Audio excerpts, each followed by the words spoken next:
La rencontre d'ouverture du Nouvel An fut l'occasion pour les saints de l'église de San Pedro de tenir leur première réunion à leur nouveau siège, encore en construction, situé au quartier Lac Sonoko.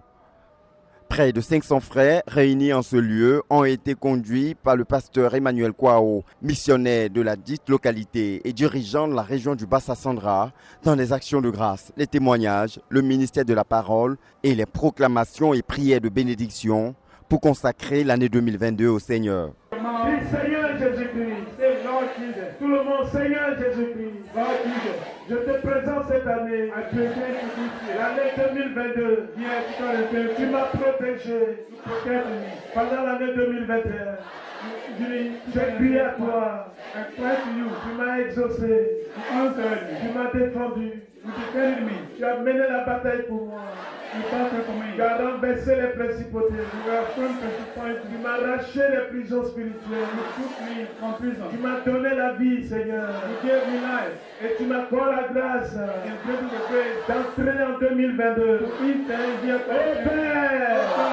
viens avec moi, Seigneur. Viens avec moi, Seigneur.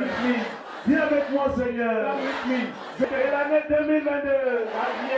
C'est l'année de victoire. C'est l'année de victoire, victoire, victoire. Oui, vas-tu le prier, vas-tu le proclamer. Vas-tu le proclamer. Notons que cette rencontre qui a enregistré le salut de cette âme a aussi été marquée par le ministère des Semeurs qui ont conduit la louange.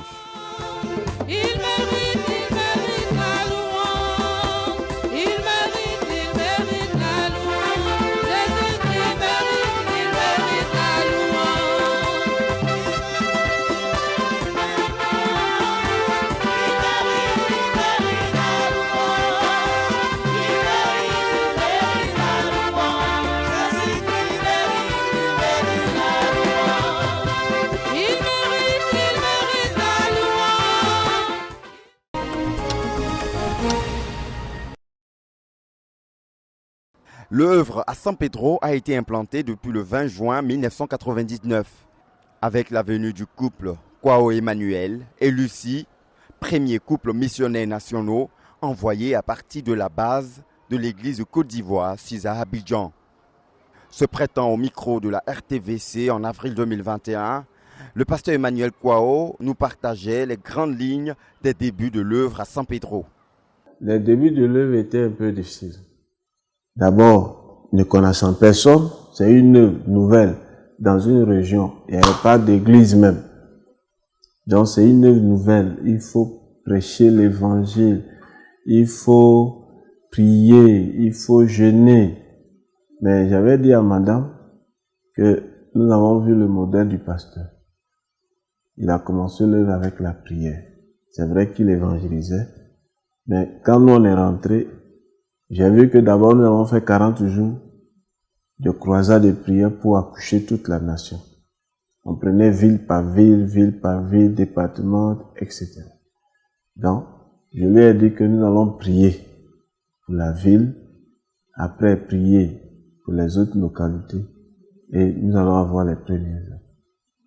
Donc, un jour, j'ai eu le fardeau d'avoir une croisade de prière seule.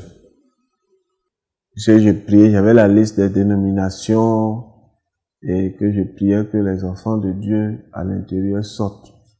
Le vendredi de cette croisade de prière, je partais à la cité pour une question de saut de scie. Et puis, je vois quelqu'un qui vient en face de moi. C'était la première personne que Dieu allait me donner. Il s'appelait Cuivenance. Il vient, il dit, pasteur.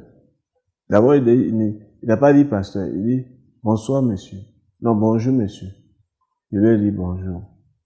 Il dit, je te connais. Il dit, moi? J'ai dit, où? N'est-ce pas que tu joues à la guitare? Je dis, c'est là qu'il m'a monté son atelier, qui était tout juste à côté. Et il me dit que si tu as besoin de moi, tu viens à cet atelier. Quand j'ai fini les courses, la nuit, j'ai prié pour lui. Et puis, le lendemain, je suis allé le chercher. Quand je suis allé le chercher, dès qu'il arrive à l'atelier, c'est comme si on lui avait déjà dit qu'il était pasteur. Et ce jour-là, il m'a dit, pasteur, moi, je suis un rétrograde. Où tu me vois, je n'ai pas de plumes pour m'envoler. Si tu peux me plumer. Ça a dit, oui, je peux te plumer. Et c'est là qu'il m'a trouvé. Nous avons fait la repentance. Nous avons fait la même nuit, après la repentance, il a reçu le baptême dans le Saint-Esprit. Il n'a pas la langue. Après, nous sommes allés aux eaux de baptême, brisement de l'air, il s'est engagé. Et avec Cuivenance, nous avons commencé à constituer un noyau de 3 qui nous ont permis, c'est-à-dire Lucie, Cuivenance et moi, et qui nous ont permis d'évangéliser. Nous avons eu un jeune homme qui s'appelait Toubo. Après, nous avons eu un couple, et ce couple nous a mis en contact avec une sœur et qui a constitué le premier noyau de cette église appelée de San Pedro. C'est donc à partir de ce premier noyau que l'œuvre s'est poursuivie à San Pedro, bravant plusieurs persécutions et batailles spirituelles auxquelles le Seigneur leur a donné la victoire. L'évangile y a été davantage proclamé et les disciples ont été bâtis, ce jusqu'à l'implantation des premières assemblées dans la ville. La plupart des gens disaient qu'ils avaient leur église. Il fallait maintenant seulement crier, demander à Dieu de nous donner ce qu'il avait mis à part pour son règne ici. C'est ce sujet de prière. Je me suis rappelé qu'à une croisade de prière à Abidjan, le pasteur Méné nous a poussé à élever ce sujet de prière-là. Et quand ce sujet de prière est venu dans mon esprit, crier à Dieu de nous donner tout ce qu'il avait mis à part pour son règne dans cette ville. Et j'ai commencé à insister. Et par la grâce de Dieu, les frères ont commencé à se rassembler au fur et à mesure. Et la première assemblée a été implantée le 5 septembre 1999. Et la deuxième est venue, le 11 avril 2000. Donc entre le 20 juin, juste 1999, jusqu'au 11 avril 2000, nous avons pu scinder la première assemblée. Moi, je suis allé diriger la seconde et j'avais donné la première à la sœur ici. Et nous avons souffert comme ça jusqu'à ce qu'il y ait une troisième, une quatrième, une cinquième, etc. À ce jour, les 22 ans de conquête déjà menés par le couple Kwao à San Pedro et dans la région du Bassa Sandra ont produit comme fruit 8173 disciples se réunissant dans 320 assemblées dans la région, dont 2063 disciples pour 87 assemblées à San Pedro. L'œuvre s'est ainsi étendue à San Pedro et a même connu une explosion pour atteindre aujourd'hui 232 localités de la région du Bassa Sandra, avec une armée de 88 missionnaires locaux.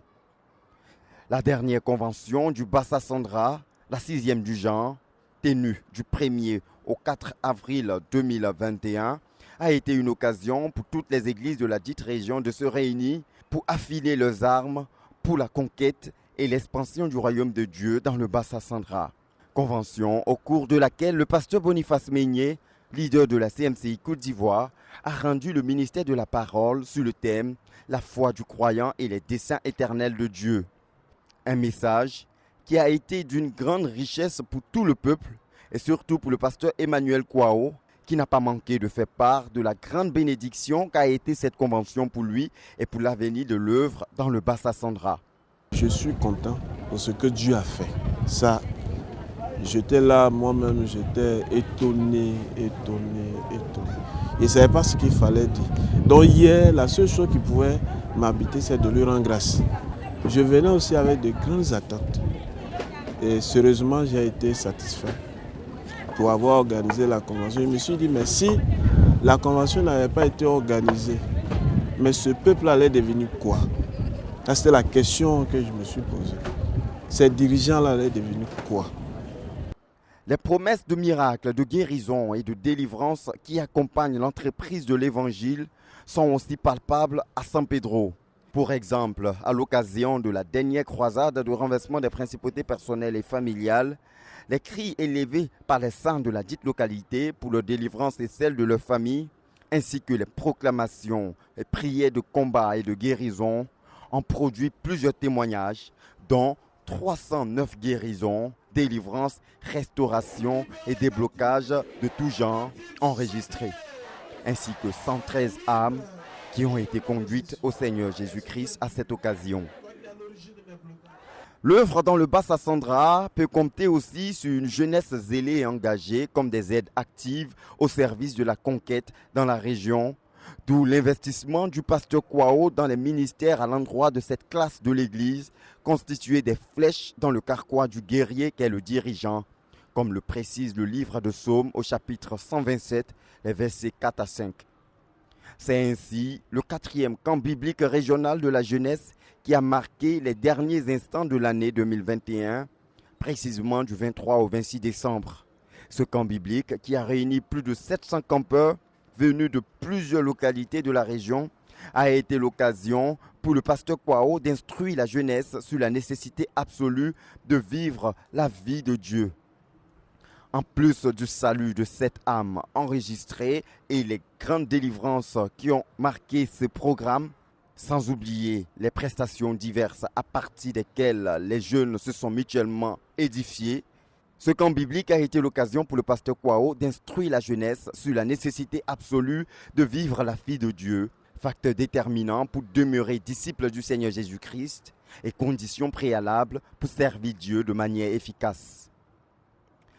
Muni de toutes ces richesses et équipements acquis dans tous les programmes et ministères qui ont marqué l'année dernière, il y avait de quoi pour les saints de l'église de San Pedro à offrir un festival de louanges et d'action de grâce au Seigneur en reconnaissance pour tout ce qu'il a accompli durant l'année 2021 et aussi pour renouveler et raffermir le pas et s'investir davantage dans la conquête en vue de poser en cette année 2022 des pas conséquents vers l'accomplissement du but de la phase 3 qui est d'atteindre un effectif de 245 144 disciples d'ici 2025 pour ce qui concerne l'église du Bas-Sassandra.